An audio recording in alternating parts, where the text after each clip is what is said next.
बुधवारी महाविकास आघाडीकडनं उद्धव ठाकरेंच्या शिवसेनेचे अंबादास दानवे यांना विधान परिषदेची उमेदवारी जाहीर झाली आणि राज्याच्या राजकारणात एकच खळबळ उडाली। दानवेंच्या उमेदवारीपेक्षा सगळ्यात जास्त चर्चा व्हायला लागलीये ती उद्धव ठाकरे यांनी घेतलेल्या माघारीची। महाविकास आघाडीकडनं उद्धव ठाकरेच विधान परिषदेवर जाणार हे जवळपास निश्चित मानलं जात होतं। उद्धव ठाकरे विधान परिषदेवर जाणार असतील तर आपला त्यांना पूर्ण पाठिंबा आहे असं काँग्रेस आणि राष्ट्रवादी काँग्रेसकडनं आधीच जाहीर करण्यात आलं होतं। तसंच संसदीय राजकारणात एकनाथ शिंदेंना शह देण्यासाठी उद्धव ठाकरे जास्त सोयीचे असल्यानं भाजपकडनं सुद्धा ठाकरेंच्या विधान परिषदेच्या मार्गात अडथळा आणला जाणार नाही असं गेल्या काही दिवसांपासून बोललं जात होतं।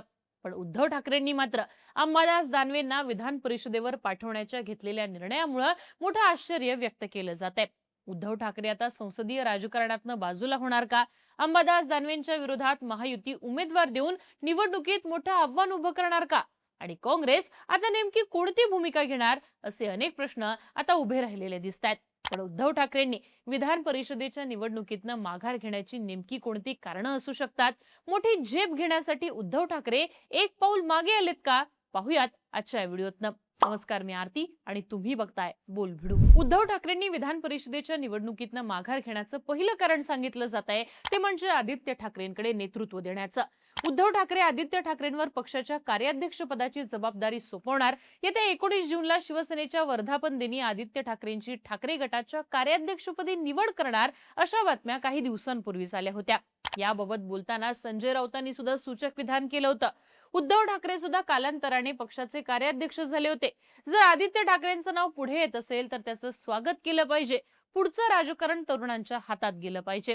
मुंबई महानगरपालिकेच्या निवडणुकीत आदित्य ठाकरे आणि त्यांच्या टीमने उत्तम काम केलंय असं संजय राऊत म्हणाले होते। तसंच गेल्या काही काळातल्या घडामोडी जर आपण बघितल्या तर आदित्य ठाकरे आता पक्षाची सूत्र हातात घेण्यासाठी तयार असल्याचं बोललं जातंय। पक्षाच्या संघटनात्मक कामात आदित्य ठाकरे गेल्या काही दिवसांपासून जास्त सक्रिय झालेले आहेत। आधी उद्धव ठाकरेंच्या नेतृत्वात होणाऱ्या जिल्हा प्रमुख आणि विभाग प्रमुखांच्या बैठकांना आदित्य ठाकरे उपस्थित राहतात। आता देखील विधान परिषदेसाठी अंबादास दानवेंच्या नावाची घोषणा ही आदित्य ठाकरेंनीच माध्यमांच्या समोर येत केलेली आहे। त्यामुळे नवीन जबाबदारीसाठी आदित्य ठाकरे सज्ज आहेत असं बोललं जात आहे। आता आदित्य ठाकरेंच्या हातात नेतृत्व देण्यासाठी उद्धव ठाकरेंना हीच योग्य वेळ वाटली असल्याचं म्हटलं जात आहे। लोकसभा निवडणुकीत ठाकरे गटाला यश आलं असलं तरी त्यानंतर झालेल्या विधानसभा आणि महानगरपालिकांच्या निवडणुकांमध्ये ठाकरे गटाची कामगिरी सुमार राहिली आहे। मुख्य म्हणजे पक्षात आता तरुण कार्यकर्त्यांची फळी उभी करणं हे जास्ती महत्वाचं आहे। आदित्य ठाकरे पक्षात तरुणांचं नेतृत्व म्हणून पुढे येत आहेत। मुंबई महानगरपालिकेच्या निवडणुकीत सुद्धा आदित्य ठाकरेंनी सगळ्याच बाबतींमध्ये पुढाकार घेतलेला होता। युवा सेनेच्या माध्यमातून पक्षात आदित्य ठाकरेंच्या पाठीशी तरुण कार्यकर्त्यांची फौज उभी राहिलेली आहे। जर पक्षाला रिवायवल द्यायचं असेल तर आगामी काळात जास्तीत जास्त तरुण नेते पक्षासोबत जोडलं जाणं हे जास्ती गरजेचं आहे। त्यामुळेच आदित्य ठाकरे यांच्या हातात आता पक्षाचं नेतृत्व देऊन उद्धव ठाकरे फक्त पक्षप्रमुख राहतील। त्यासाठी संसदीय राजकारणातनं बाहेर राहून बाळासाहेब ठाकरेंप्रमाणेच पक्षाचं वरिष्ठ नेतृत्व म्हणून काम पाहतील असं बोललं जात होतं।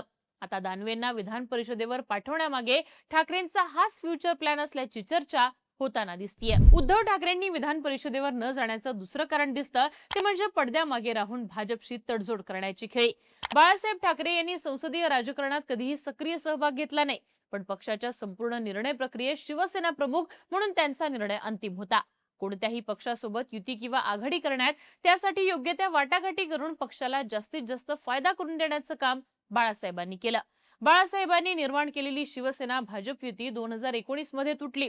त्यावेळी उद्धव ठाकरेंनी आपल्या पाठीत खंजीर खुपसल्याचा आरोप भाजपकडनं करण्यात आला।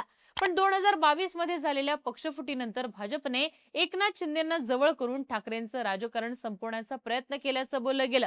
पण गेल्या 4 वर्षात परिस्थिती प्रचंड बदलली आहे। 2.5 वर्ष मुख्यमंत्री पदाच्या खुर्चीमुळे एकनाथ शिंदे राजकारणात तरबेज झालेले आहेत। उद्धव ठाकरेंना शह देण्यासाठी शिंदेंना जवळ करण्याची खेळी भाजपच्याच अडचणी वाढवणारी ठरल्याचं दिसून आलंय। शिंदेंनी आपली बार्गेनिंग पॉवर वाढवत राजकारणात स्वतःला एस्टॅब्लिश केलंय। त्यामुळे त्या एकनाथ शिंदेंना मर्यादित जर करायचं असेल तर भाजपला आता उद्धव ठाकरेंचीच गरज जास्ती आहे असं बोललं जात आहे। उद्धव ठाकरे आणि मुख्यमंत्री देवेंद्र फडणवीस यांच्यात गेल्या काही काळामध्ये जी काही जवळीक वाढली आहे, ज्या काही भेटीगाठी होत आहेत त्या याच सगळ्या प्रक्रियेचा एक भाग मानला जातोय। फडणवीस आणि ठाकरेंमध्ये झालेल्या गुप्त भेटींमध्ये फडणवीसांनी ठाकरेंना पाठिंबा दिल्याच्या बातम्या सुद्धा आल्या होत्या। त्यामुळे जर उद्धव ठाकरे विधान परिषदेवर गेले असते तर ते भाजप सोबत आपल्या फायद्यासाठी जुळवून घेतायत असा मेसेज जाण्याची शक्यता देखील होती. ज्याप्रमाणे उद्धव ठाकरेंनी मुख्यमंत्री पदासाठी काँग्रेस आणि राष्ट्रवादीशी आघाडी केली होती, त्याचप्रमाणे आता आपला राजकीय स्वार्थ साधून घेण्यासाठी उद्धव ठाकरे आता एकनाथ शिंदेंना एकटं पडायचा प्रयत्न करत असल्याचं नरेटिव्ह तयार झालं असतं. त्यामुळे मराठा नेते, कॉमन मॅनची इमेज तयार झालेल्या एकनाथ शिंदेंचा राजकीय फायदा होण्याची शक्यता नाकारता येत नव्हती. त्यामुळेच जर भाजप सोबत तडजोड करायची असेल तर त्यात आपला स्वार्थ कुठेही दिसता कामा नये. संसदीय राजकारणापासून अलिप्त राहून आपला फायदा करून घेण्यासाठीच उद्धव ठाकरेंनी विधान परिषदेवर जाण्याचा निर्णय बदलला आणि हे पाऊल उचललं अशी चर्चा आता होताना दिसतीये. उद्धव ठाकरेंनी विधान परिषद नाकारण्याचं तिसरं कारण दिसतं ते म्हणजे निष्ठावंतांना संधी देण्याचा मेसेज. उद्धव ठाकरेंनी निष्ठावंतांचा सन्मान केला नाही असं शिंदेचे शिवसेनेचे नेते आजही सांगत असतात. ठाकरे मुख्यमंत्री झाले होते, पण त्याच वेळी त्यांनी पहिल्यांदाच आमदार झालेले आपले चिरंजीव आदित्य ठाकरेंना थेट कॅबिनेट मंत्री केलं होतं अशी टीका देखील झाली होती. ठाकरेंचे अनेक नेते आदित्य ठाकरेंच्या मंत्रिमंडळात येण्याने नाराज देखील झाले होते. पक्षफूट झालेली होती त्यानंतर सुद्धा उद्धव ठाकरेंचे अनेक नेते त्यांना सोडून गेल्याचं चित्र आपण पाहिलं होतं. त्यामध्ये रामदास कदम असतील, नीलम गोरे अशा अनेक दिग्गज नेत्यांनी पक्षफुटीनंतर ठाकरेंची साथ सोडली होती. आता सुद्धा पक्षातनं होणारं आउटगोईंग हे थांबलेलं नाहीये. पक्षात नवीन नेतृत्वाला संधी जर ज्येष्ठांना डावलून दिली जात असेल तर पक्षाला पुन्हा एकदा मोठं खिंडार पडण्याची शक्यता नाकारता येत नाही.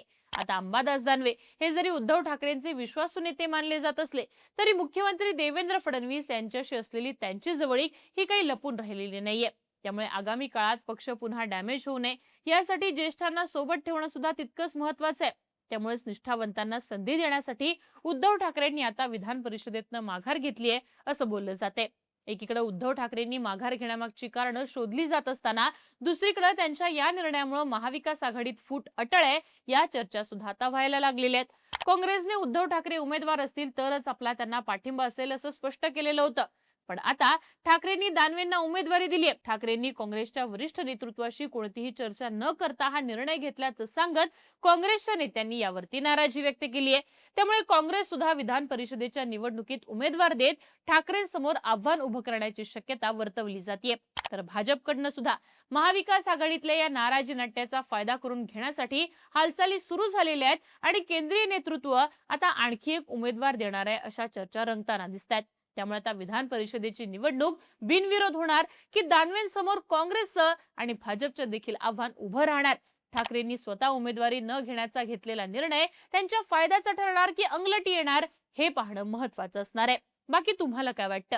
विधान परिषदेच्या मैदानातनं उद्धव ठाकरेंनी माघार का घेतली असेल?